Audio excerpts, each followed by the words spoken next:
दरवाजा आपको खुल जाएगा। आया इस मुल्क में कोई आईन नहीं है? आया इस मुल्क में कोई कानून नहीं है? ये किसी की जागीर है? न किसी इदारे को ये हक है और न किसी जर्नल को ये हक है और न किसी काजी को ये हक है कि हमारे फैसले करे। ये 24 करोड़ अवाम का हक है। और मैं उन लोगों को बताना चाहता हूं जो तू कहता कि इमरान खान का नाम लेने वाला कोई नहीं है। हमने क्रॉस लगाया है, हम वो क्रॉस भी मिटा के आ गए और तेरे हाथ भी तोड़ देंगे इंशाअल्लाह ताला। ये गलती में ना आए। हम इस असेंबली में इसलिए नहीं आए कि हम कानून साजी करेंगे और न कानून साजी करने देंगे। सुन ले, ये हम इस असेंबली को मानते ही नहीं है। ये जब तक ये असेंबली नहीं चलेगी, जब तक ये नामालूम लोग जो है जो किसी का हक मार के यहां आ गए, ये नहीं निकाले जाएंगे। सवाल ही पैदा नहीं होता। हमारे वोटर ने, हमारे सपोर्टर ने हमें ये नहीं किया कि जाके कानून साजी करे। हमारे वोटर ने हमें ये नहीं कहा कि वहां पर आप जो है खामोशी से ये बर्दाश्त करें। हम खामोशी से नहीं आएंगे जब तक हमारा क़यादत, हमारा लीडर बाहर नहीं निकलेगा। सवाल ही पैदा नहीं होता कि कोई इस कुर्सी पे इज्जत से बैठ जाए। मैं चैलेंज करता हूं, किसी गलतफहमी में ना है। हम यहां पर कोई मुफाहमत के लिए नहीं आए, न कोई बात करने आएंगे। और जो भी बात करेगा हम उसके खिलाफ उठेंगे। किस आइन की बात करते हो, किस जमहूरियत की बात करते हो, किस पार्लियामेंट की बात करते हो जिसमें आधे से ज्यादा पंप इंटरेस्ट में हारे हुए लोग आए हुए। आप लोगों ने आइन के साथ जो किया, आप लोगों ने इस मुल्क के साथ जो किया, आपका एहतसाब होगा, आपसे पूछा जाएगा। और जब तक हमारा हक हमें नहीं जाएगा, कोई गलतफहमी में न रहे कि इस ईमान को हम चलने देंगे। ये जनाब डिप्टी स्पीकर साहब, अभी तक जो मेरे शहीद है मुझे कहता है 9 मई की मजम्मत करो। मैं 9 मई की मजम्मत करता हूं, लेकिन उस एक आपकी वाली मजम्मत नहीं करता। मैं उस दिन की मजम्मत करता हूं जब मैंने कायद की बेइज्जती की गई, उसे हाईकोर्ट से लेके गए बेइज्जती की साथ। मैं उसकी मजम्मत करता हूं। मैं उसकी मजम्मत करता हूं कि हाई कोर्ट का चीफ जस्टिस जो खामोश रहा वो हाई कोर्ट में हुआ है, उसमें उसकी मजम्मत करता हूं। मैं उसकी मजम्मत करता हूं जो 34 शहीद मेरे हुए। मैं उसकी मजम्मत करता हूं जो 200 लोग में जख्मी हो गए। मेरी FIR ही नहीं काटी जा रही। मेरी अपील है, मैं हुकूमती वक्त से कहता हूं, मैं चीफ जस्टिस से कहता हूं कि 9 मई की इंक्वायरी करो और देखो किसका फायदा किसको हुआ, ये किसने पेन किया। अजीब इदारे हैं। मैं अपना पेट काट कर जो है अपने इदारों पे लगाता हूं। इनको ये पता नहीं था कि 9 मई क्या होने वाला है।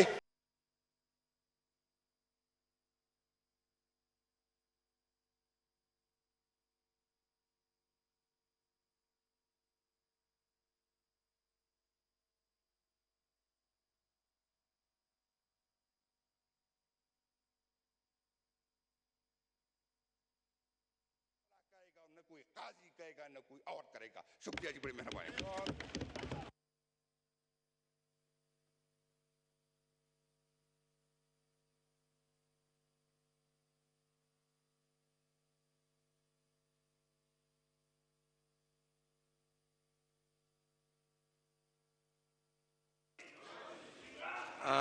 डॉक्टर फारूक सत्तार साहब, आप बोलना चाहेंगे?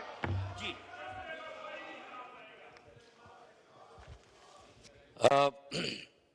बहुत शुक्रिया स्पीकर और डेप्यूटी स्पीकर साहब। आज 1 मार्च है और नई असेंबली का ये नया सफर शुरू हुआ है। कल हम सब ने हल्फ दिया है। आज स्पीकर और डिप्टी स्पीकर के इंतखाबात का मरहला मुकम्मल हुआ। मैं अपनी पार्टी के कन्वीनर और सरबराह जनाब डॉक्टर खालिद मकबूल सिद्दीकी साहब और अपने तमाम अरकान और पार्टी की जानिब से जनाब अयाज सादिक साहब को स्पीकर कौमी असम्बली मुंतखब होने पर और मोहतरम जनाब गुलाम मुस्तफ़ा शाह साहब, आपको डेप्यूटी स्पीकर मुंतखब होने पर दिल की गहराई से मुबारकबाद पेश करता हूं।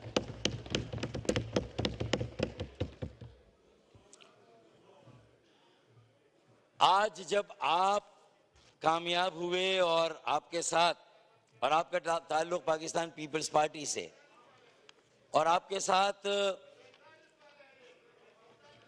अयाज सादिक साहब स्पीकर के ओहदे के लिए मुंतखब हुए, और आप ये दो बड़ी पार्टियां हैं जिन्होंने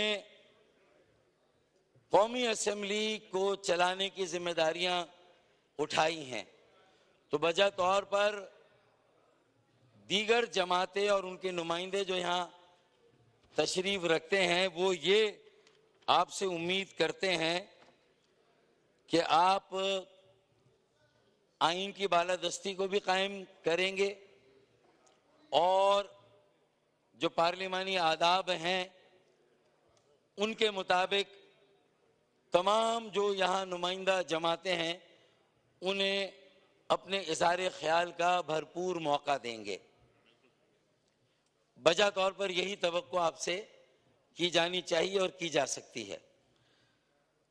बहुत मुश्किल हालात में आपने ये मनासिब संभाले हैं, ये खारदार रास्ते हैं, कांटों की सेज है, और इसमें बड़ी मतानत के साथ बड़ी सियासी बुर्दबारी का और दानिशमंदी का मुजाहरा करके आपको यह हाउस चलाना है।